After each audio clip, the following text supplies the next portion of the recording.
ಪ್ರಜ್ಞಾ 12 ವರ್ಷದ ಒಂದು ಹುಡುಗಿ. ಅವಳು ಕಾರವಾಡಿ ಅನ್ನೋ ಒಂದು ಸಣ್ಣ ಪಟ್ಟಣದಲ್ಲಿ ವಾಸ ಮಾಡ್ತಾಯಿದ್ಲು. ಆ ಪಟ್ಟಣದಲ್ಲಿ ಪ್ರತಿಭಾನಗರದ 8ನೇ ಬೀದಿಯ ಕೊನೆಯಲ್ಲಿ ಒಂದು ಹಳೆಯ ಮನೆ ಇತ್ತು. ತುಂಬ ವರ್ಷಗಳಿಂದ ಜನರ ವಾಸ ಇಲ್ಲದ ಕಾರಣ ಆ ಮನೆ ಪಾಳು ಬಿದ್ದಿತ್ತು. ಆದರೆ ಪ್ರತಿ ರಾತ್ರಿ ಆ ಮನೆಯ ಮೇಲ್ಭಾಗದ ಒಂದು ಕೊಠಡಿಯಿಂದ ಬೆಳಕು ಕಾಣುತ್ತಿದ್ದುದನ್ನು ಪ್ರಜ್ಞಾ ನೋಡುತ್ತಿದ್ದಳು. ಕುತೂಹಲಕ್ಕೆ ಒಳಗಾದಂತಹ ಪ್ರಜ್ಞಾ ಅವಳ ಆತ್ಮೀಯ ಸ್ನೇಹಿತ ಅರ್ಜುನ್ನ ಜೊತೆಗೂಡಿ ಆ ಮನೆಯಲ್ಲಿ ಏನಿದೆ ಎಂದು ತಿಳಿಯಲು ಮುಂದಾದಳು. ಮೊದಲಿಗೆ ಭಯದಿಂದ ಅರ್ಜುನ್ ಆ ಮನೆ ಹತ್ರ ಹೋಗೋದಕ್ಕೆ ಒಪ್ಪೋದಿಲ್ಲ. ನಂತರ ಒಪ್ಕೋತಾನೆ. ಮಾರನೇ ದಿನ ಸಂಜೆ ಅವರಿಬ್ಬರು ಆ ಮನೆ ಹತ್ರ ಹೋಗ್ತಾರೆ. ಆ ಮನೆಯ ಹಿಂಬಾಗಿಲು ಅರ್ಧ ಮುರಿದಿರುತ್ತೆ. ಆ ಮುರಿದ ಬಾಗಿಲ ಮುಖಾಂತರ ಅವರಿಬ್ಬರು ಮನೆ ಒಳಗೆ ನಿಧಾನವಾಗಿ ಹೋಗ್ತಾರೆ. ಮನೆ ಧೂಳು ಮತ್ತು ಜೇಡರ ಬಲೆಗಳಿಂದ ತುಂಬಿತ್ತು. ಪೀಠೋಪಕರಣಗಳು ಹಳೆಯದಾಗಿದ್ದವು. ಆದರೆ ಎಲ್ಲವೂ ಇನ್ನೂ ಯಾರೋ ಅಲ್ಲಿ ವಾಸಿಸುತ್ತಿರುವಂತೆ ಕಾಣುತ್ತಿತ್ತು. ಅವರಿಬ್ಬರು ಮರದ ಮೆಟ್ಟಿಲುಗಳ ಹತ್ರ ಹೋಗ್ತಾರೆ. ಮೆಟ್ಟಿಲುಗಳ ಪ್ರತಿ ಹೆಜ್ಜೆಯು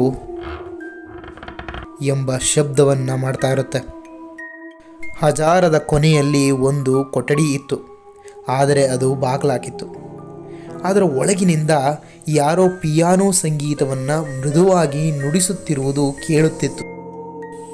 ಅರ್ಜುನ್, ಇಲ್ಲಿ ಯಾರೂ ವಾಸ ಮಾಡ್ತಾ ಇಲ್ಲ, ಆದರೂ ಕೂಡ ಪಿಯಾನೋ ಶಬ್ದ ಯಾಕೆ ಕೇಳಿಸ್ತಾ ಇದೆ ಅಂತ ಪ್ರಜ್ಞಾಳಿಗೆ ಪಿಸುಧ್ವನಿಯಲ್ಲಿ ಹೇಳ್ತಾನೆ.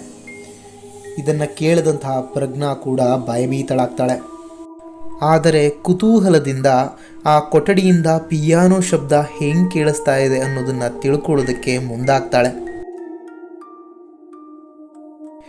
ಆ ಕೊಠಡಿಯ ಬಾಗಿಲನ್ನು ತೆಗೆಯೋದಕ್ಕೆ ಆಕೆ ತುಂಬ ಪ್ರಯತ್ನ ಪಡ್ತಾಳೆ. ಆದರೆ ಅದು ಸಾಧ್ಯ ಆಗೋದಿಲ್ಲ.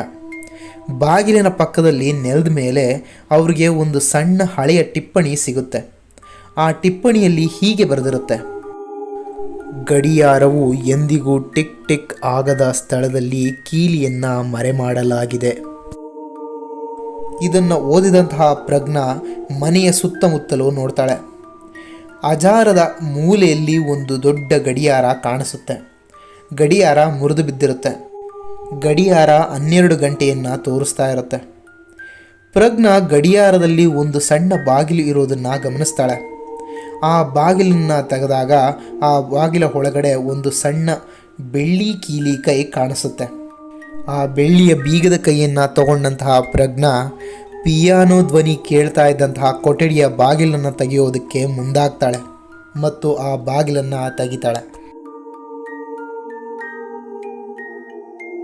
ಆ ಕೋಣೆಯಲ್ಲಿ ಹಳೆಯ ಪಿಯಾನೋವನ್ನು ಹೊರತುಪಡಿಸಿ ಇನ್ನೇನೂ ಇರಲಿಲ್ಲ. ಗೋಡೆ ಮೇಲೆ ಒಂದು ಫೋಟೋ ಫ್ರೇಮ್ ಇತ್ತು. ಪ್ರಜ್ಞಾ ಆ ಫೋಟೋವನ್ನು ನೋಡ್ತಾನೆ ಭಯಭೀತಳಾಗ್ತಾಳೆ.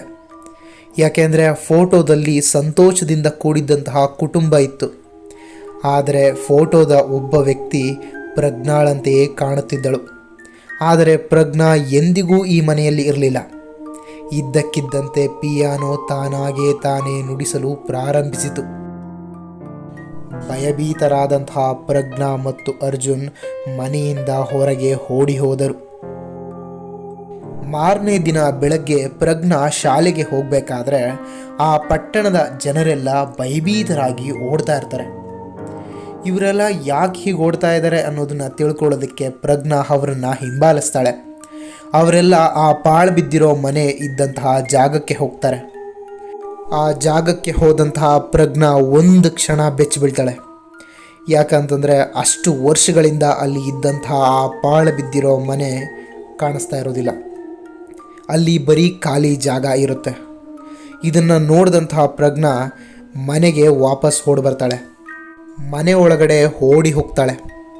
ಅವಳು ಮಲಗ್ತಾ ಇದ್ದಂತಹ ಮಂಚದ ಕೆಳಗಡೆ ಒಂದು ಫೋಟೋ ಫ್ರೇಮ್ನ ಬಚ್ಚಿಟ್ಟಿರ್ತಾಳೆ. ಆ ಫೋಟೋ ಫ್ರೇಮ್ನ ತೆಗೆದು ನೋಡಿದಾಗ ಆ ಫೋಟೋ ಫ್ರೇಮಲ್ಲಿ ಪ್ರಜ್ಞಾಳ ಪ್ರತಿಬಿಂಬ ನಗ್ತಾ ಇರುತ್ತೆ. ಇದರಿಂದ ನಮಗೆ ಗೊತ್ತಾಗೋದೇನೆಂದರೆ ಆ ಪಾಳು ಬಿದ್ದಿರೋ ಮನೆಯಿಂದ ಓಡಿ ಬರಬೇಕಾದ್ರೆ ಪ್ರಜ್ಞಾ ಆ ಫೋಟೋ ಫ್ರೇಮ್ನ ಸಮೇತವಾಗಿ ಓಡಿ ಬಂದಿರ್ತಾಳೆ.